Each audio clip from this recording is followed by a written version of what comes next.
Bismillahirrahmanirrahim. Assalamualaikum warahmatullahi wabarakatuh. Innal hamdalillah nahmaduhu wa nasta'inuhu wa nastaghfiruh wa na'udzu billahi min shururi anfusina wa min sayyiati a'malina. May yahdihillahu fala mudilla lahu wa may yudlil fala hadiya lahu. Asyhadu an la ilaha illallah wahdahu la syarika lahu wa asyhadu anna Muhammadan abduhu wa rasuluh. Ya ayyuhalladzina amanu taqullaha haqqa tuqatih wa la tamutunna illa wa antum muslimun. Ya ayyuhan nasu taqu rabbakumul ladzi khalaqakum min nafsin wahidah wa khalaqa minha zawjaha wa batha minhuma rijalan katsiran wa nisaa'a wattaqullaha alladzi tasaaluna bihi wal arham innallaha kana 'alaikum raqiba. Ya ayyuhalladzina amanu taqullaha wa qulu qawlan sadida yuslih lakum a'malakum wa yaghfir lakum dhunubakum wa may yuti'illaha wa rasulahu faqad faza fawzan 'azima. Amma ba'du fa inna asdaqal hadithi kitabullah wa khairal hadi hadi Muhammadin sallallahu alaihi wa ala alihi wasallam wa syarral umuri muhdatsatuha fa inna kulla muhdatsatin bid'ah wa kulla bid'atin dhalalah wa kulla dhalalatin finnar. Ikhwah sekalian yang Allah muliakan, kita akan lanjutkan pembahasan tentang kitab Al-Hajj, kitab haji. Dan sebelum kita lanjutkan, ana ambil pertanyaan di meja tadi barusan, kemudian saya baca, dan pertanyaannya sangat penting untuk dijawab terkait dengan mungkin ada sebagian dari antum yang mau berangkat ibadah haji, dan memang ada sebagian antum yang mau berangkat ibadah haji. Sebagiannya kontak ke saya dan bertanya tentang beberapa hukum haji. Ini pertanyaan umum ya. Assalamualaikum. Waalaikumsalam. Mohon penjelasan. Yang pertama, bekal haji adalah takwa. Mohon penjelasan takwa dalam haji. Yang kedua, tip haji mabrur. Yang kedua, tip haji mabrur. Di sini tulisannya mahbrur, bukan mahbrur ya, tapi mabrur. Ya, taib. Antara yang pertama dengan yang kedua itu kaitannya sangat erat. Kalau kita jawab yang kedua, antum akan paham tentang takwa dari apa yang diinginkan dalam berhaji. Takwa itu umum kan? Takwa itu adalah menjalankan perintah Allah dan meninggalkan larangan Allah. Allah Ta'ala berfirman, wa tazawwadu fa inna khairaz zadi at-taqwa. Berbekalah kalian, sebaik bekal adalah ketakwaan. Ana akan bahas tips haji mabrur ya, sebagaimana apa yang ana baca dari penjelasan ulama, di antaranya penjelasan dari Syekh Muhammad bin Shalih Al-Utsaimin rahimahullahu taala dan para ulama yang lain ya. Jadi haji dikatakan mabrur itu ada tipsnya. Ada 4 hal yang harus diperhatikan untuk orang yang berhaji supaya hajinya mabrur. Yang pertama, ikhlas, keikhlasan. Haji itu harus ikhlas karena Allah. Siapapun di antara kita yang mau menunaikan ibadah haji, lihat dulu niatnya. Apakah dia berniat untuk menunaikan ibadah ini untuk Allah atau ingin dipuji oleh manusia, mendapat sanjungan agar disebut bapak haji atau ibu haji atau mas haji atau mbak haji, atau disebut orang kaya karena sudah berhaji, orang hebat karena sudah berhaji, apalagi zaman sekarang panjang, kemudian pakai furoda, anak furoda, duitnya gede. Selain anak bawa satu keluarga, antum pikir berapa biaya? Emang haji murah? Apabila niatnya bukan karena Allah, sia-sia. Ya, Allah berfirman, wa ma umiru illa liya'budullaha mukhlishina lahuddin. Mereka tidak diperintah oleh Allah melainkan agar mereka betul-betul memurnikan ibadah hanya untuk Allah, memurnikan ketaatan hanya untuk Allah semata. Ingat Rasul bersabda, innamal a'malu binniyat wa innamal likulli imri'in ma nawa, faman kanat hijratuhu ila Allah fa hijratuhu ila Allah wa rasul, faman kanat hijratuhu ila Allah wa rasulih fa hijratuhu ila Allah wa rasulih, wa man kanat hijratuhu lidunya yusibuha aw imra'atin yankihuha fa hijratuhu ila ma hajara ilaih. Hadis ini jelas, banyak di antara kita yang hafal. Ya, innamal a'malu binniyat. Amal itu tergantung apa? Niat. Dan Allah bilang apa? Wa innamal likulli imri'in ma nawa.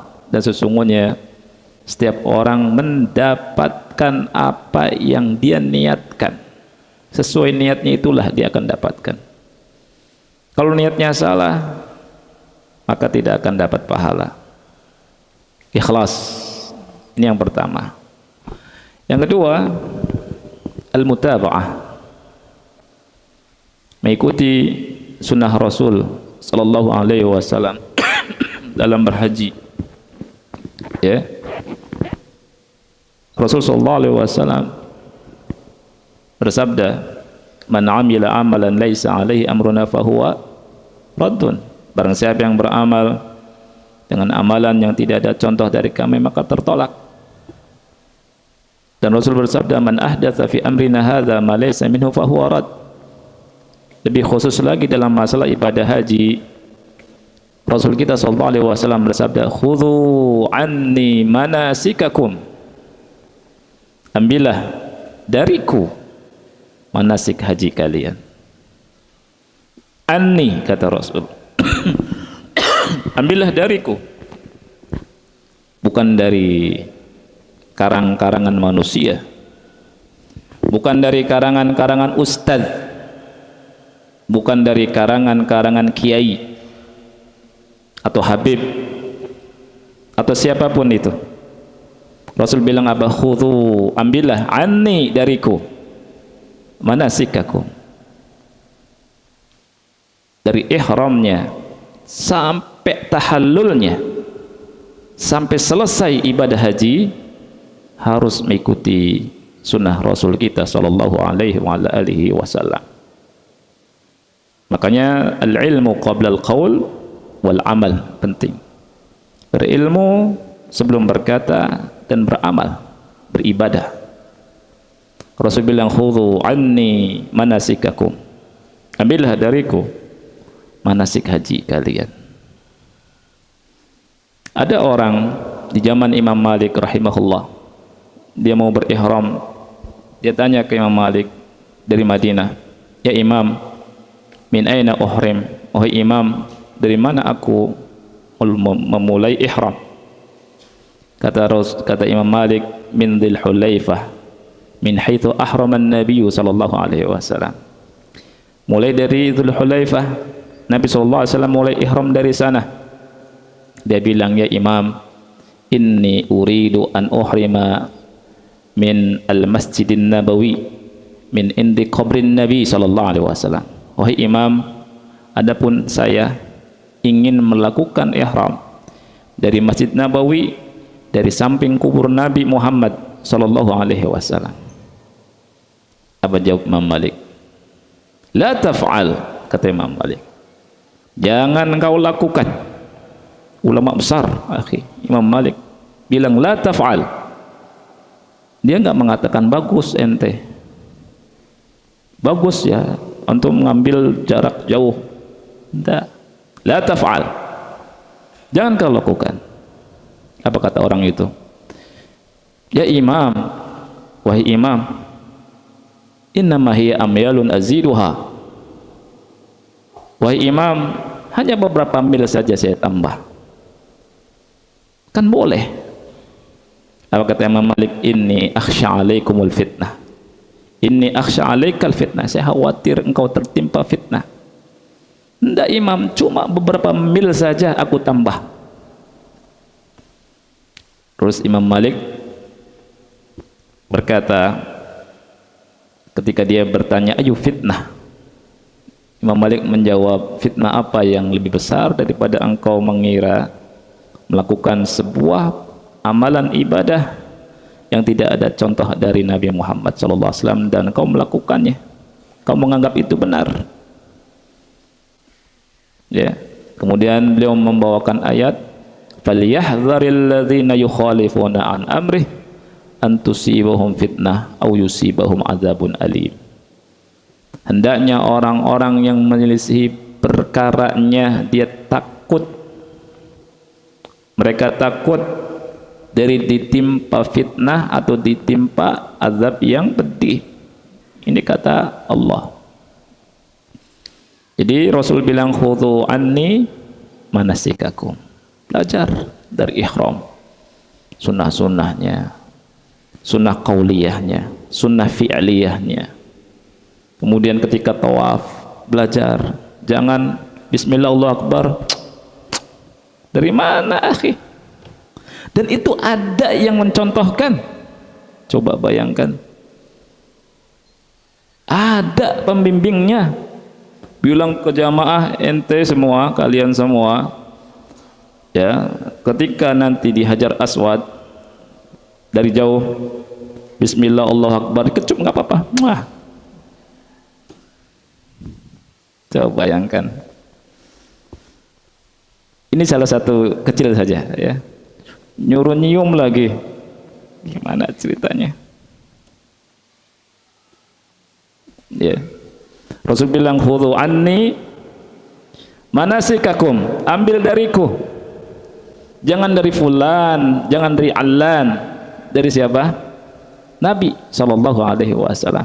Khudhu anni, kata Rasul, ambil dariku, ambil dariku.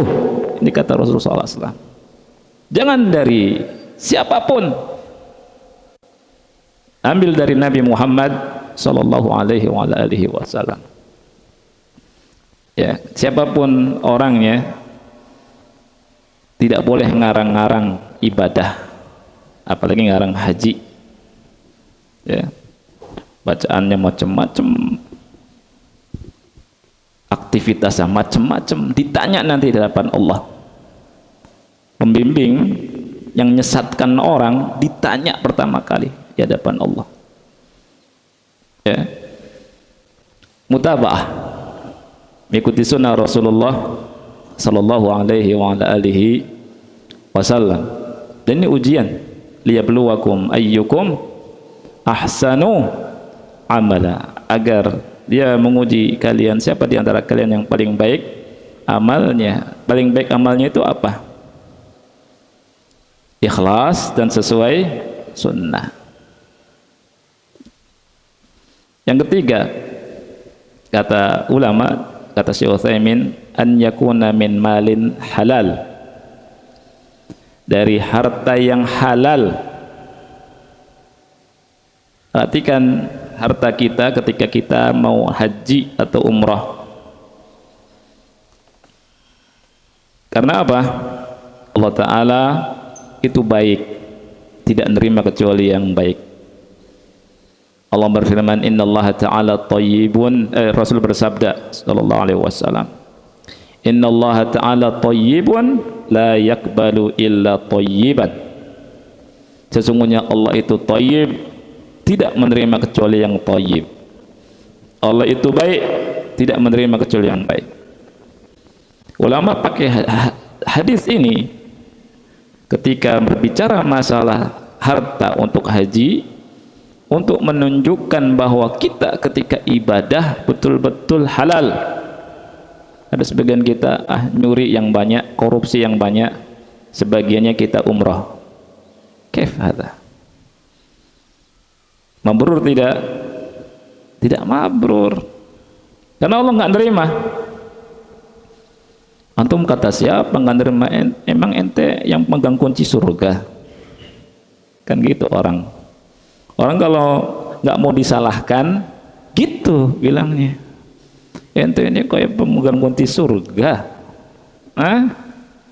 Akhi, kita tidak mengatakan kita pemegang kunci surga, tidak. Dan kita naudzubillah nggak ada di hati itu. Kita menyampaikan ini hadis, ini aturan. Terima alhamdulillah, nggak terima berpikir. Ini yang kedua. Yang keberapa? Ketiga. Yang keempat, kata ulama, menjauhkan diri dari maksiat. Kan tidak boleh jidal, ya kan? Tidak boleh apa lagi? Rafath. Tidak boleh apa lagi? Fusuk. Tidak boleh maksiat. Jauhkan diri dari maksiat.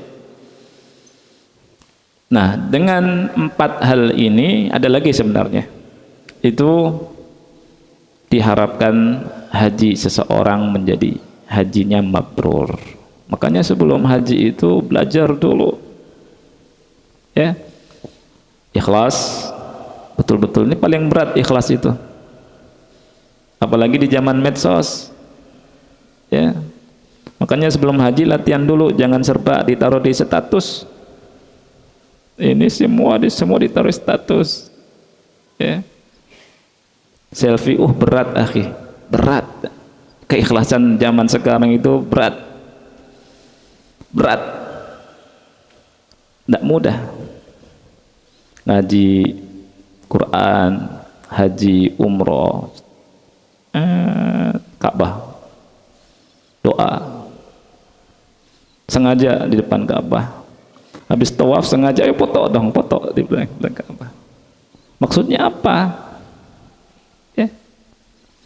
Janganlah buat manusia. Kapan untuk Allahnya? Antum sudah mendapat kebahagiaan di dunia, sudah mendapatkan nilai di dunia, itu semua gak usah diambil ketika ibadah. Kita ingin diri kita di sisi Allah menjadi orang-orang yang derajatnya tinggi. Itu tidak didapat kecuali dengan keikhlasan, ya. Kemudian mutaba'ah, kemudian periksa harta kita, kemudian jauhi maksiat, jaga pandangan, jaga pendengaran, lisan yang bagus-bagus saja, latihan jangan ngomel, ya, ditahan. Nah itu, pulang mabrur, pahalanya besar. Kata Rasulullah apa? Wal hajjul mabrur laisa lahu jazaa'un illal jannah. Haji yang mabrur tidak ada balasan kecuali surga. Nah itu. Kemudian yang perlu diperhatikan juga, jangan mudah mewakilkan. Ketika sudah di sana bisa untuk lempar jumrah, antum lempar jumrah. Jangan capek, ini anak kasih fulus antum ya, antum lemparin kan ya. Enggak. Jangan malas. Jihad akhi. Ya, haji itu. Nah, ini jawaban dari yang dimaksud dari tentang tips untuk menjadi mabrur haji kita. Tapi berat itu ya. Ikhwan yang Allah muliakan, kita kemarin bahas hadis apa? Hadis Abdul bin Umar ya. Faedahnya belum satu pun. Iya. Nah, baik. Anda baca lagi, kemudian kita masuk langsung ke faedah. Ya, penting. Dari Abdullah bin Umar, ada seorang laki-laki datang ke Rasul. Ya Rasulullah, apa yang dipakai oleh orang yang ihram? Rasul menjawab, tidak boleh memakai apa? Komis. Yang kedua, imamah. Yang ketiga, celana. Yang keempat, burnus. Ingat, burnus terjemahnya kurang tepat tuh. Ya, terjemahannya apa di situ? Kopiah, salah. Burnus itu pakaiannya orang Maroko, gamis yang punya penutup kepala. Ya, kayak pocong. Tapi bukan kopiah ya, salah, kopiah. Jadi diganti. Antum tulis pakaiannya orang Maroko, gamis yang ada penutup kepalanya. Nah, ini pelajaran akhi. Jadi jangan mudah percaya sama terjemahan. Anda pernah dulu waktu di Libya ya, semester berapa, Anda dapatkan, Anda ada kitab bagus, bukunya kitab Ta'alum Syekh Bakar Abu Zaid. Saya baca dari awal sampai akhir, baca, walaupun cepat ya. Kemudian subhanallah, Anda senang ketika dapatkan terjemahannya. Wah, ada terjemahannya ini, warnanya ingat hijau. Anda sandingkan dengan buku aslinya, subhanallah, banyak salahnya. Saya coret. Karena apa? Karena yang menerjemahkannya itu punya pemahaman sebelum menerjemahkan. Jadi dia mungkin menyangka bahwa orang nggak ada yang bisa bahasa Arab atau gimana. Anda tulis di depan terjemahnya, ini buku terjemahan dia yang nulis sebenarnya pas sesuai dengan judul dari buku terjemahan ini. At-ta'allum itu artinya apa? Sok tahu ya. Nah, itu jadi begitu ya. Kemudian kata Rasul, jangan pakai apa? Khuf, kecuali kalau ada seseorang yang dia tidak mendapatkan 2 pasang sandal, hendaknya dia memakai 2 pasang sepatu khuf dan potong di bawah mata kaki. Tapi nanti hadis ini dimansuh dengan hadis setelahnya. Yang ininya saja, yang wal yaqta'nya. Wala yalbas minats thiyabi syai'an masahu za'faran aw waras. Dan tidak boleh memakai pakaian yang tersentuh dengan za'faran dan waras. Ini larangan memakai minyak wangi. Kemudian Bukhari menambahkan, tidak boleh bagi wanita pakai niqab dan kaos tangan. Ya, kita baca faedahnya, fikih dari hadis ini. Fikih yang pertama ya, hadis yang pertama, faedah yang pertama, orang muhrim laki-laki dilarang memakai 5 pakaian. Yang pertama, komis. Komis ini pakaian atas, jadi masuk di dalamnya semua pakaian atas, masuk di dalamnya kaos dalam ya, jaket, kaos, semua pakaian atas tidak boleh. Yang kedua, maksud yang kedua itu masih bagian dari satu ya, imamah. Dikiaskan pada imamah, dianalogikan semua jenis pertopian, perpecian yang semakna. Semua penutup kepala hukumnya haram. Ya. Ketika haji, ketika ihram maksudnya. Yang ketiga, as-sarawilat,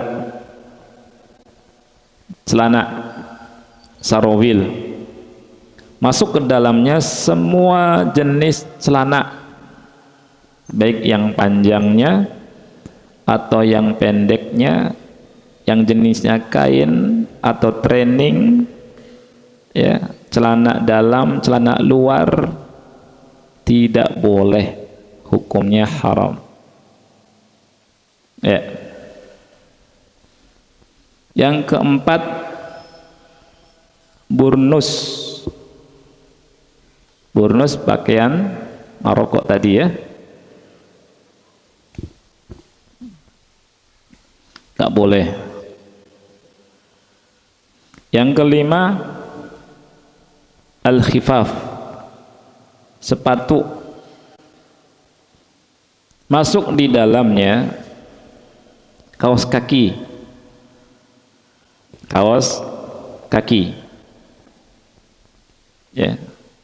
Jadi semua penutup kaki dari jenis apapun, baik itu dari jenisnya kulit, kain atau apapun, tidak boleh.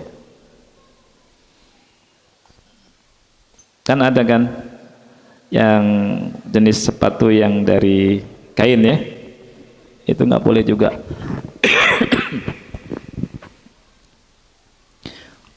Lima hal ini khusus untuk siapa? Untuk laki-laki. Nah, 5 hal ini khusus untuk laki-laki. Ini faedah yang pertama. Ya. Sepatu. Ya. Sepatu itu tidak boleh kalau ada dua pasang sandal. Ya. Nah, kemudian nanti di hadis berikutnya itu disebutkan, dalam hadis berikutnya, siapa yang mau baca dulu hadis berikutnya? Hadis berikutnya, silakan. Supaya nyambung. Antum akhi. Ya. Langsung hadis berikutnya. Iya. Iya.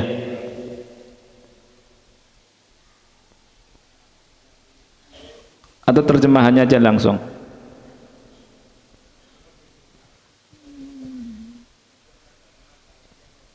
Bukan. Iya.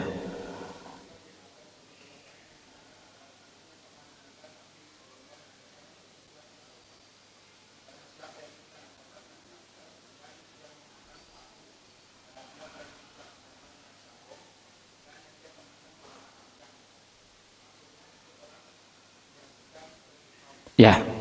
Nah, ini hadis Ibnu Abbas, kata ulama, ini bagi yang tidak mendapatkan sandal.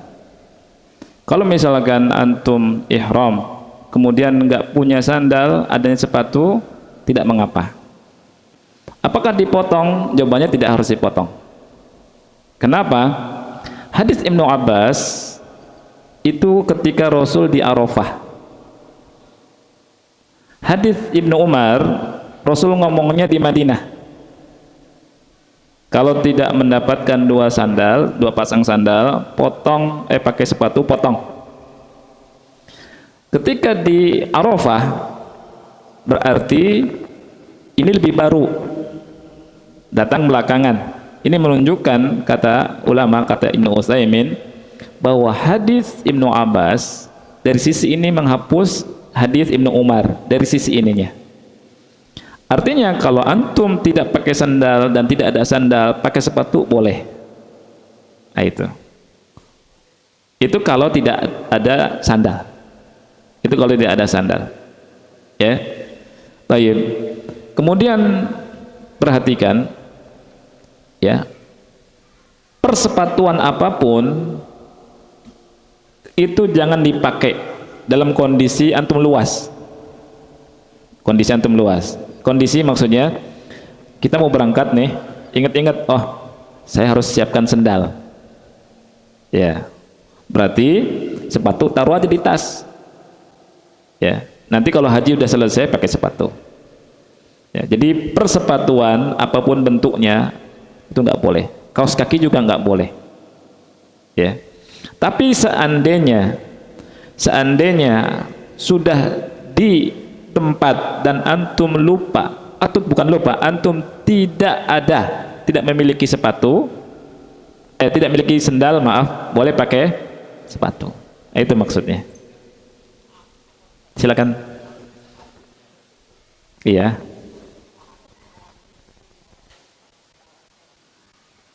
Yang terbuka. Tali-tali ya.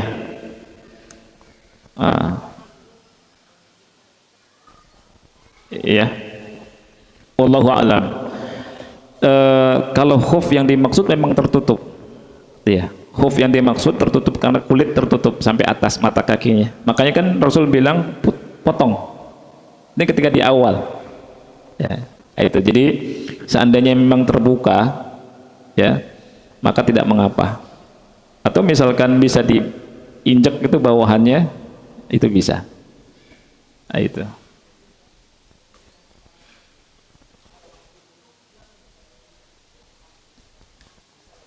Iya. Barakallahu fiik.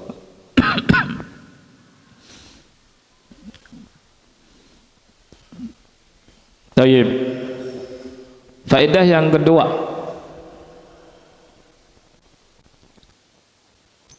Man'ul muhrim minats-tsiyabi al-mutayyabah.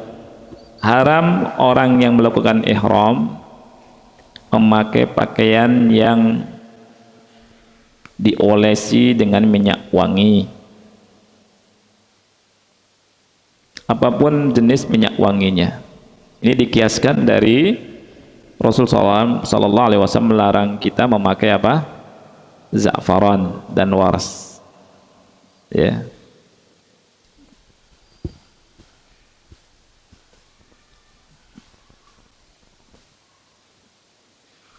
Oleh karena itu pakaian kita jangan disabuni dengan sabun yang ada minyak wanginya.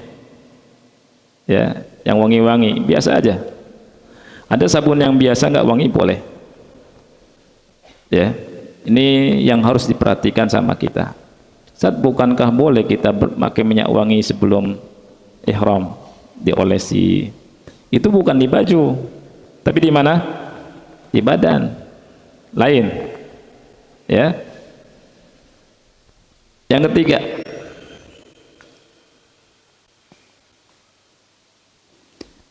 jawazul lubsil khuffain li'adamin na'lain, bolehnya memakai dua pasang, pakai sepatu lah ya, sepatu aja lah ya, bolehnya memakai sepatu bagi orang yang tidak memiliki sandal.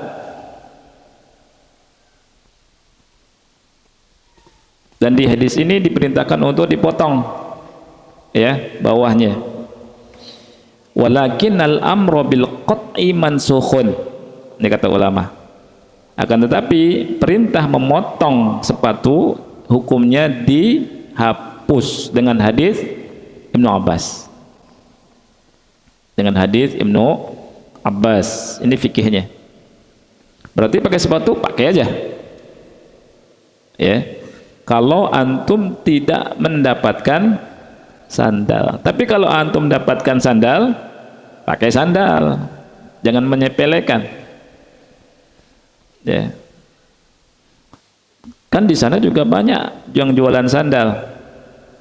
Banyak akhi. Sandal yang enteng tuh warna putih, enak tuh kan? Buat jalan. Nah, itu. Yang keempat,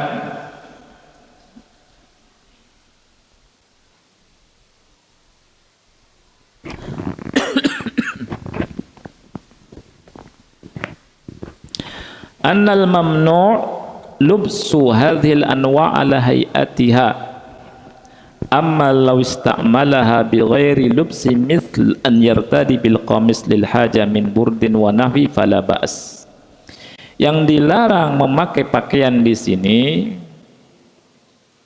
memakai pakaiannya sesuai dengan fungsinya. Tetapi kalau memakainya tidak seperti bentuknya, seperti fungsinya, seperti misalkan gini, antum buka pakaian untuk nutupi sini saja, boleh tidak? Pakai pakaian, misalkan antum kan apa,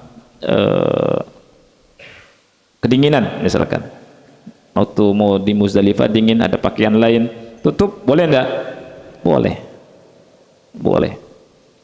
Ya, karena kata ulama burd, karena kedinginan. Itu yang semisalnya. Jadi pakaiannya nggak dipakai, cuma buat nutup. Ini boleh. Ya.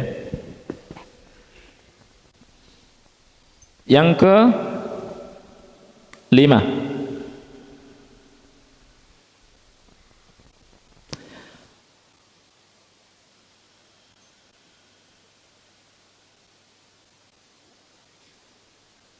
Anda loncat saja ya, yang kelima ya.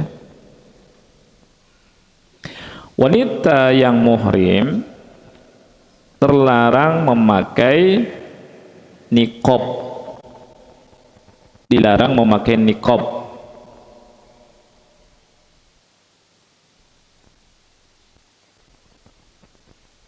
Dan dilarang memakai apa? Kaos tangan.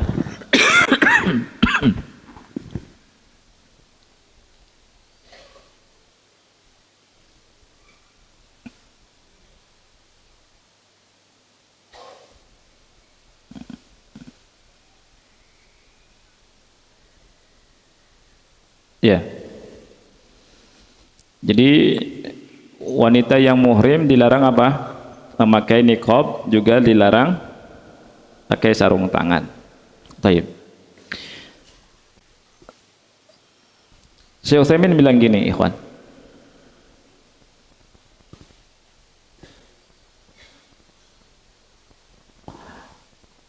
Laki-laki dilarang pakai 5 jenis ini.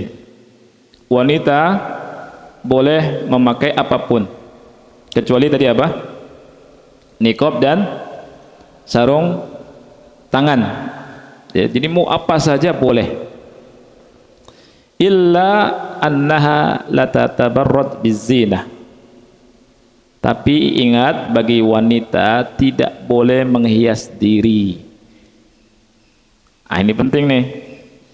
Karena banyak di antara wanita dari Indonesia, Anda lihat pakai lipstikan merah-merah, ininya merah juga, ya. Ini orang macet karena perempuan Indonesia atau apa nih? Ini nggak boleh.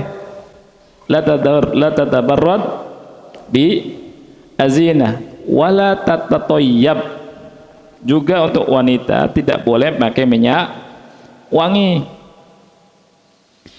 Man khalafa faqad asallaha wa rasulah. Barang siapa yang menyelisihi, berarti dia telah menentang Allah dan Rasulnya. Karena orang yang menentang Rasul hakikatnya menentang siapa? Allah. Ya. Kalau taat sama Rasul berarti taat sama Allah. Tayyib. Sedikit lagi udah azan ya. Siapa yang melakukan pelanggaran ini, hukumnya gimana? Lihat ikhwan. Ya. Yang melakukan pelanggaran, kata Syekh Utsaimin, wa alaihi fidyatun tuzbahu fi Makkah. Dia wajib bayar fidyah, kita bilangnya dam ya. Ya, tapi tidak harus dam sebenarnya, nanti kita jelaskan. Karena sekarang kan dam terus, enggak begitu. Ya. Wajib bagi dia bayar fidyah. Fidyahnya bisa berupa potong kambing, berarti dam. Dipotong di Mekah, dibagikan kepada fuqara di Mekah. Au tudbah fi makani fi'lil mahdzur, atau boleh damnya disembelih di tempat orang melakukan pelanggaran. Pelanggarannya di mana? Misalkan di Jeddah, sembelihnya di situ, ya, atau sembelihnya di Mekah, itu ya.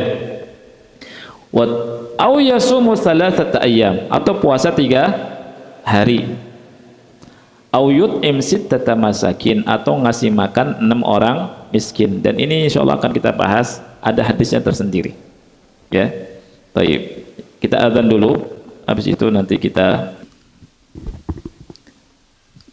alhamdulillah wassalatu wassalamu ala rasulillah wa ala alihi wa ashabihi wa man wala wa la hawla wa la quwata illa billah, amma ba'd. Baik ikhwah, kita lanjutkan hadis yang keberapa tadi Pak? 221 ya. Hadis ke-221 yang antum baca ya. Ya. An Abdullah bin Abbas radhiyallahu anhuma, dari Abdullah bin Abbas, semoga Allah meridhai keduanya, ia berkata, sami'tu Rasulullah sallallahu alaihi wasallam yakhtubu bi Arafat. Abdullah bin Abbas bilang, aku mendengar Rasulullah sallallahu alaihi wasallam berkhutbah di Arafah. Jadi Rasul khutbah di Arafah didengar oleh siapa? Abdullah bin Abbas. Ya, berarti ini kejadiannya kapan? Tahun 10 Hijriyah, di Haji Wada', di akhir-akhir hidup Rasul sallallahu alaihi wasallam. Kata Ibnu Abbas, aku mendengar Rasulullah sallallahu alaihi wasallam berkhutbah. Apa khutbahnya? Di antara isi khutbahnya Rasul bilang, faman lam yajid na'lain, man lam yajid na'lain falyalbasil khuffain. Barang siapa yang tidak mendapatkan sandal, hendaknya dia memakai sepatu khuf. Sepatu khuf ini dijelaskan sama ulama, sepatu yang menutupi mata kaki. Ya, sepatu yang menutupi mata kaki. Wa man lam yajid izaran, barang siapa yang tidak mendapati izar, izar pakaian bawah, falyalbasis sarawil, maka hendaknya dia pakai sirwal, pakai celana.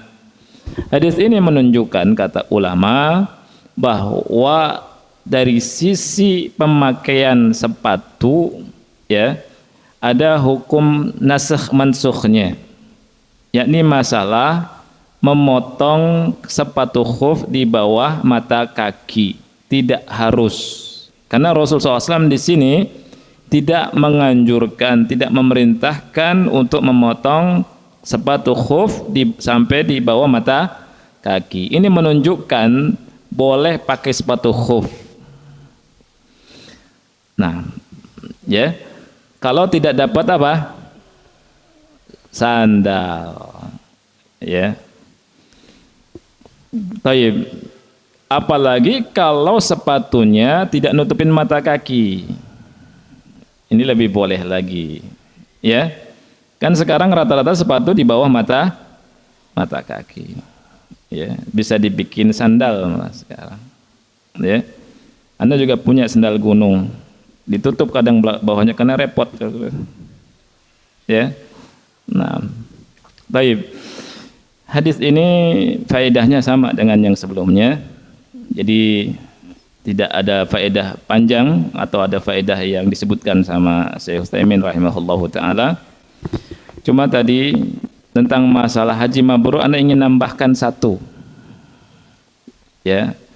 Ketika ulama bilang bahwa haji mabrur kriteria yang keempat itu menjauhkan maksiat, Syekh Utsaimin rahimahullah berbicara tentang perempuan. Apa beliau katakan? Anda bacakan nasnya. Kata Syekh Utsaimin, wa min dzalika alla tahujjal mar'atu illa bi mahram. Lihat tuh. Dari yang poin yang keempat, ya, menjauhkan maksiat, diantaranya untuk wanita yang haji harus pakai mahram. Jangan berangkat tanpa mahram. Fa in hajjat bi ghairi mahramin lam yakun hajjuha mabruran. Kalau wanita pergi haji tanpa mahram, hajinya enggak mabrur. Ini pendapat dari Syekh Muhammad bin Shalih Utsaimin rahimahullahu taala. Ya. Bahkan beliau mengatakan bahwa mahram itu syarat istitoah. Kalau perempuan tidak ada mahram berarti belum mampu. Kan haji kan harus apa? Mampu. In istata'ta ilaihi sabila. Kalau perempuan tidak ada mahram berarti belum mampu. Tidak wajib kalau belum mampu.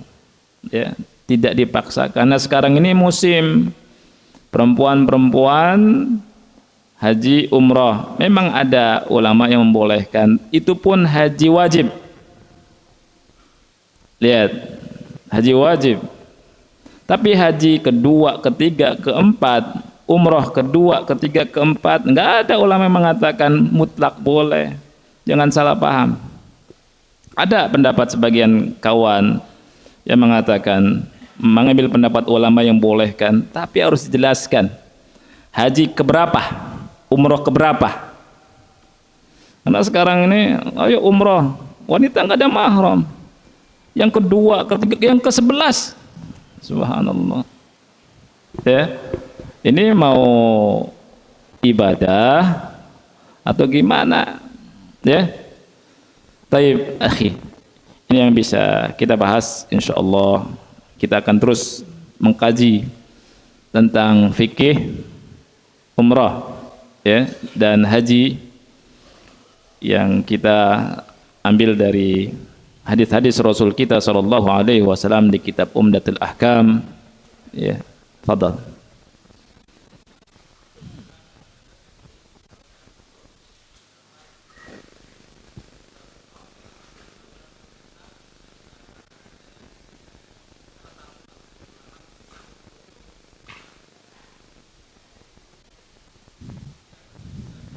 Berarti sudah berangkat. Kalau sudah berangkat, mudah-mudahan Allah kabulkan. Iya. Harusnya diganti dengan keluarganya atau siapa yang mahram. Nggak boleh sama sekali diganti. Oh, iya, iya, iya, iya, iya, iya, iya, iya, iya. Kalau ya mau gimana lagi sudah terjadi, ya memang agak berat di sini. Wallahu a'lam.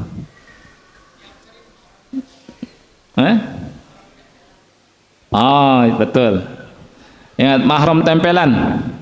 Ini muskilah ini. Iya. Jadi karena mahram tempelan akhirnya di Mekah nempel terus. Maksiat akhi. Bahaya ini.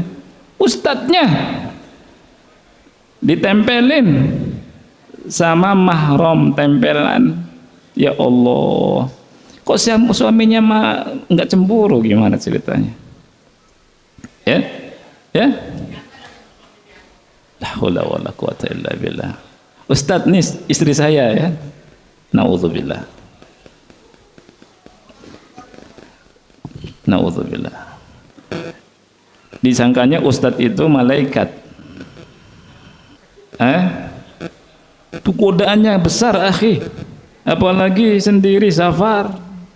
Ya, antum jangan kira umroh ke Mekah ke Madinah bukan lepas dari godaan, justru godaannya lebih besar dan terjadi benih-benih cinta terlarang di situ.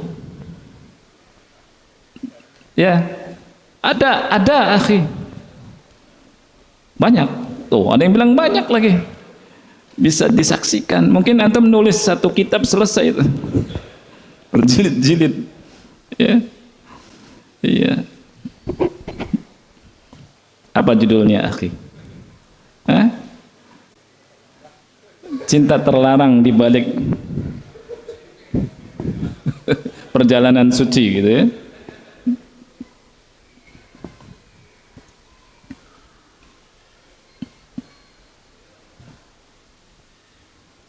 Assalamualaikum Ustadz, benarkah dalam syariat Islam lebih baik 1000 kali cerai daripada 1 kali berzina? Ini kata siapa akhi? Naudzubillah. Ya, anak nggak tahu ini. Cukup kalimatnya nggak tahu. Ya, siapa yang ngomong? Hadisnya riwayat siapa kalau ada hadis?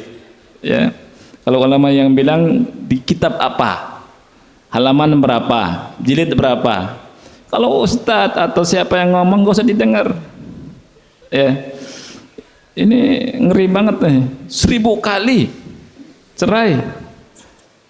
Kacau, nikah cerai, nikah cerai, nikah cerai, nikah cerai. Ini merusak Islam, akhi. Ya.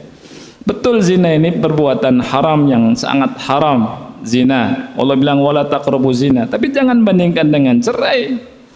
Jangan. Ya. Naudzubillah. Baik, ini saja barangkali yang bisa kita bahas. Mudah-mudahan manfaat. Wassalamualaikum warahmatullahi wabarakatuh.